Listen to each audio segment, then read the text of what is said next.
Hey, welcome to American Reversion. I'm Steve Smith. When we talk about saving America, that begs a couple of questions. The first of which is, well, let me start with the second of which is, the second of which is, how do we do it? But the one that comes before that really a lot of times we don't address is America worth saving? And that's a question that you feel bad even asking. But I think that we have to ask that question and see where that answer takes us. I'm down at the Liberty Memorial in Kansas City, Missouri. It's a memorial that was built to honor those who served and to memorialize the First World War, what we call the First World War now. Of course, we only do that because there was a second. But back then, leaders from all over the world came for the dedication of the Liberty Memorial, which up until the 70s or 80s was the only large memorial to the First World War. There might be another one now, I don't know, but there's nothing like the Liberty Memorial here in Kansas City. And leaders came from all over the world. Jack Pershing was here. Marshall Foch was here. I forget who was here from Great Britain. But it was to memorialize something that was before that unforeseen in the world. A war that consumed the major parts of the world, the European and American forces and societies. And it was called the Great War. It was called the War to End All Wars. And a lot was made of it. A lot to do was made of now we're going to, war is behind us.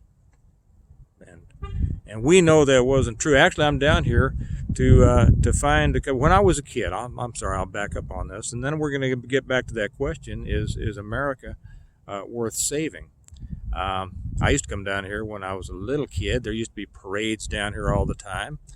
On Armistice Day is what it was called, and there would be. I'm going to turn around here, and you can see that behind me is the roads that come up to it. And there would be parades down with military units and tanks and bands and everything. They would come down here, and my parents and grandparents would bring us down, my brother and sister. And because my grandfather fought in the First World War, my dad fought in the Second World War. Neither one of them had anything against the people that they fought against until they were drummed up into it by patriotic songs and the news media telling them that we had to go to war to go fight some people who were doing bad things. They didn't understand it. They were just trying to make a living here. And like thousands and millions of other young Americans, they were sent off to fight in a war across the sea in Europe that many people considered to be a European problem, not an American problem. But I digress right on that. Anyway,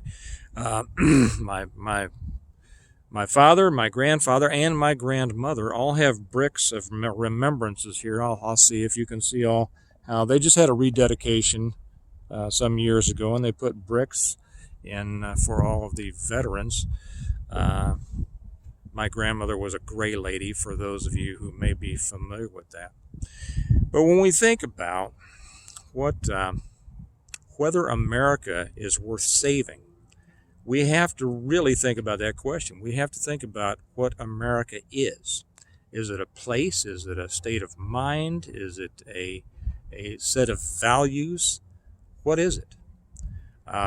It's changed a lot since I was a little boy coming down here to see the parades and the guys driving their tanks by me and waving at me and waving flags. And, we were all raised to be good American patriots, and someday maybe we'd be sent over to war to fight against people we didn't know, for reasons that we didn't understand, just like generations before.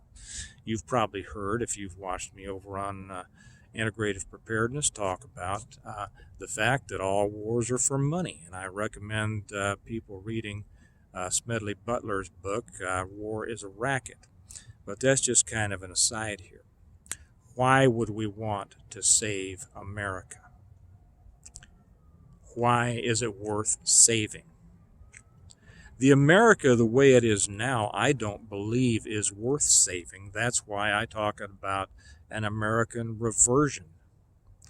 But to just let it go for those who think that, well, there's no coming back, if we don't fight against what's going on, the only other alternative is to accept what's going on and let it roll on over us and just kind of try to hang on during the decline. It's just like staying on the train that's going downhill with no brakes and trying to survive until the crash. I don't see that as a viable or an attractive alternative.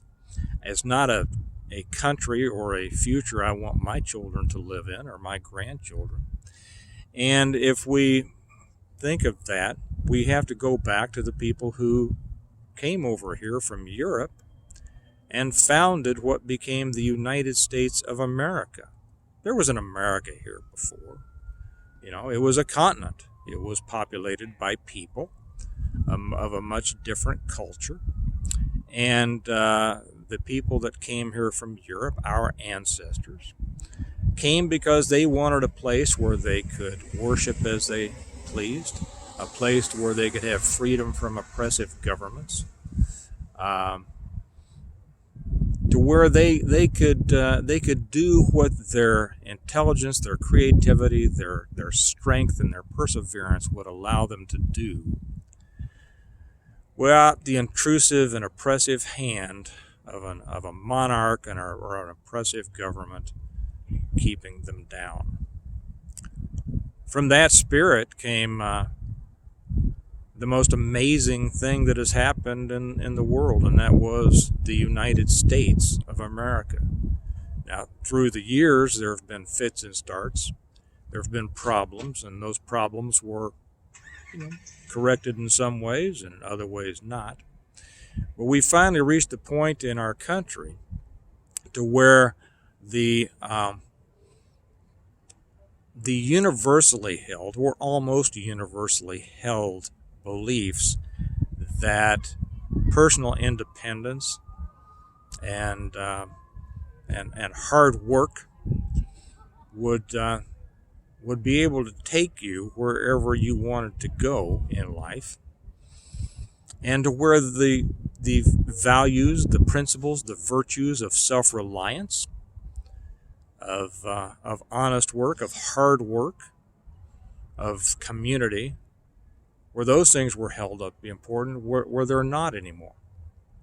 Behind me, and I'm about to make a video on this for integrative preparedness, but behind this memorial here is the monster, Kansas City, Missouri. It's filled with people who survive on government checks. A lot of them are government workers, and they think that a government job is the best thing to have. They don't see themselves as serving the people. They see the people as serving them. And boy, the city behind me is full of them, from the federal to the local to the county to the state level. More checks are raised down there behind me in the city, probably, from government workers or government associated endeavors than anything else. In addition to that, the several miles around me is full of people who subsist on government checks in the form of welfare and subsistence for this and that and the other thing. And these people have a feeling about America that is entirely different than those of us who still think about what America was supposed to be, and definitely different than the feelings of those who built this country. They don't look at America as something special. They don't look at America as something great. They don't look at themselves as being people who should stand up and try to do their best and contribute and not be parasites. We have families behind me down there in the city, if you call them families, because most of the time they're mothers with kids, and if dad is either in prison or jail or just gone in almost 80% of the cases. We now have these family units, I guess you can call them, that are in their 5th generation of no one ever having a job. And once you get to that point, most of them don't see the need for a job. They think that the way mom and grandmom and great-grandmom have been doing it is just the way it is. And our country, through our government and through our educational system, has done nothing to try to fight. Oh yeah, they say they try to fight it, but they don't. They say that they want to give opportunities to those who are oppressed, those who are financially insecure. But of course, the real effect of the government programs is to ensure that these people remain unable to take care of themselves and remain beholden to the government, because that's the way they get votes. If we are going to save our country, if we're going to really be able to have an American reversion, that's the thing we need to reverse. If we don't, there will be a war. And I'm about to make one over on integrative preparedness about what kind of a war is it that we'll see. Is it going to be a revolution? Is it going to be a civil war? That depends on certain factors, but there will be a war if we're not able to do something politically and socially and change the way that people think. The way that people think depends on what they hear, what they know, and what they don't know. Okay? We know that our media feeds them a pablum of constant sorrows, constant problems, celebrating victimhood, celebrating the negative. And by they'll say, well, we don't celebrate, we just report it. No, they don't hold a viable alternative up to these people. They simply continue to report on those things that keep so much of our society down in the ditch. So if we think that America is worth saving,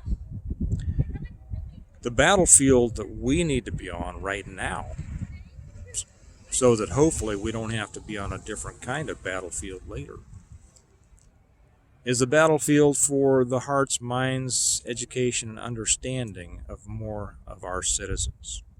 We need to talk. We need to push education. We need to push the truth on more of our citizens. They're not necessarily beyond reach. A lot of people think that they are, and they'll say, well, it's a lost cause. And my answer to that is, boy, you give up easy. Because I have a number of friends of mine who have changed their opinions at the foundation, that they were raised to believe certain things and have come to find out that the things they were taught are wrong. And they have changed, and they have become a part of what I call the American reversion. They're changing themselves. They're changing the lives around them. They're talking to the people around them. And they are making converts too. The more converts we make, the stronger our side becomes, and the weaker the other side becomes. We're going to be in a battle over the next 4 years, or hopefully not 8, but who knows, for this country. And we need to be in that battle, and we need to be in it hard and strong. And we need to be in it every day. And we need to be able to explain to the people that we come into contact with why what's going on in our country now is wrong, that there is a right way and what that right way is, because a lot of them will listen. So I'm going to go up. Kelly's down here with me today. We're going to walk up and look over the city of Kansas City. I used to come down here a lot as a kid. And I'm going to make another one for integrated preparedness on the possibility of a coming war, which I think is a possibility if we're not successful with what we're trying to do now. And it's a beautiful day. I hope you all are having a beautiful day. But you all remember that America needs a reversion. It needs you to be a part of it.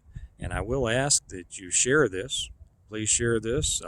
Like it, subscribe to it, comment, be a part of the conversation on it.